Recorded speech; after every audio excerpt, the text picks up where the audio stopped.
بسم اللہ الرحمن الرحیم۔ شروع اللہ کے نام سے جو بڑا مہربان نہایت رحم والا ہے۔ فاسألوا اہل الذکر ان کنتم لا تعلمون۔ پس اگر تم نہیں جانتے تو اہل علم سے دریافت کر لو۔ بہاولپور سے بھائی محمد ریاض صاحب نے سوال پوچھا ہے۔ لکھتے مفتی صاحب، ہمارا سوال یہ ہے کہ جس امام سے ناراضی ہو کیا اس کے پیچھے نماز ہو جاتی ہے؟ اگر امام صاحب یہ نیت کر لیں کہ میں فلاں اپنے مخالف کی امامت کی نیت نہیں کرتا ہوں تو کیا پھر بھی ایسے مقتدی کی نماز ہو جائے گی یا نہیں ہوگی؟ ہمارے ایک دوست نے کسی مولوی صاحب سے یہ پوچھا تو انہوں نے یہ کہا ہے کہ اگر امام صاحب یہ نیت کر لیں کہ میں فلاں مقتدی کا امام نہیں ہوں تو ایسی صورت میں اس مقتدی کی نماز نہیں ہوگی۔ محمد ریاض۔ جی میرے محترم بھائی، آپ اپنے سوال کا جواب لینے سے پہلے ایک قانون اور اصول سمجھ لیں، آپ اسی سے اپنے سوال کا جواب حل کر سکتے ہیں، خود ہی آپ اس جواب تک پہنچ سکتے ہیں۔ قانون یہ ہے، شریعت کا اصول یہ ہے کہ مقتدی کے لیے تو یہ ضروری ہے کہ وہ اقتداء کی نیت کرے، متابعت کی نیت کرے کہ میں امام کے پیچھے نماز پڑھتا ہوں، اس کی نیت کرے، لیکن اس نیت میں اس امام سے راضی ہونا یا نہ ہونا اس کا کوئی عمل دخل نہیں۔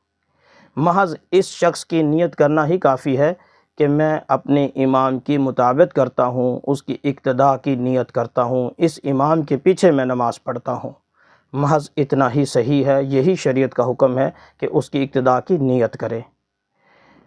اور امام کے لیے سرے سے یہ ضروری ہے ہی نہیں کہ وہ امامت کی نیت کرے، یہ شرط اور واجب نہیں ہے، بلکہ اس کو مستحب قرار دیا گیا ہے کہ امام امامت کی نیت کرے، یہ اس کے لیے مستحب ہے۔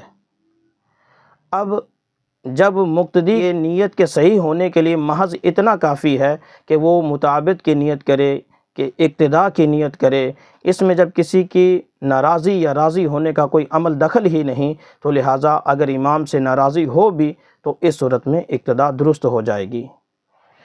اور امام کے لیے جب سرے سے ہی یہ ضروری ہی نہیں کہ وہ امامت کی نیت کرے، یہ شرط نہیں ہے، تو امام یہ نیت کر بھی لے کہ میں فلاں مقتدی کا امام نہیں بنتا ہوں تو ایسی صورت میں یہ نہیں کہیں گے کہ اس مقتدی کی اقتداء درست نہیں، چونکہ جو ضروری تھا وہ مقتدی کے لیے ضروری تھا۔ جب مقتدی نے اقتداء کی نیت کر لی ہے تو امام کے لیے تو سرے سے ضروری تھا ہی نہیں، اس لیے اس کا یہ کہنا یا یہ نیت کرنا یا دل میں سوچنا کہ میں فلاں مقتدی کا امام نہیں بنتا ہوں، یہ لغو ہے، بیکار ہے۔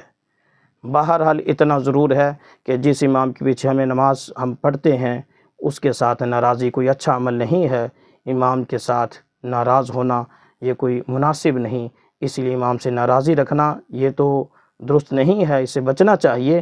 بہرحال ایسی صورت میں نماز ہو جائے گی۔ امام صاحب بھی اگر نیت کر بھی لیں کہ میں فلاں مقتدی کا امام نہیں بنتا ہوں تو بھی نماز اس مقتدی کی درست ہوگی۔ جس مولوی صاحب سے آپ نے مسئلہ پوچھا ہے اس مولوی صاحب نے غلط بتایا ہے۔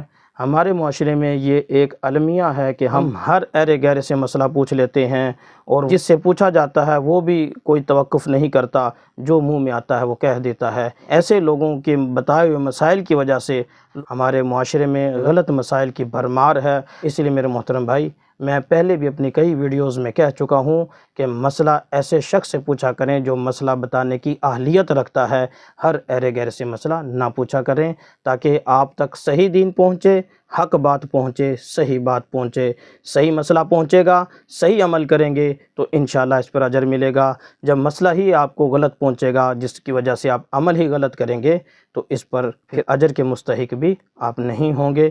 اس لیے صحیح لوگوں سے مسئلہ پوچھا کریں، اہل لوگوں سے مسئلہ پوچھا کریں، ہر ایرے غیر سے مسئلہ پوچھنے کی عادت چھوڑ دیں۔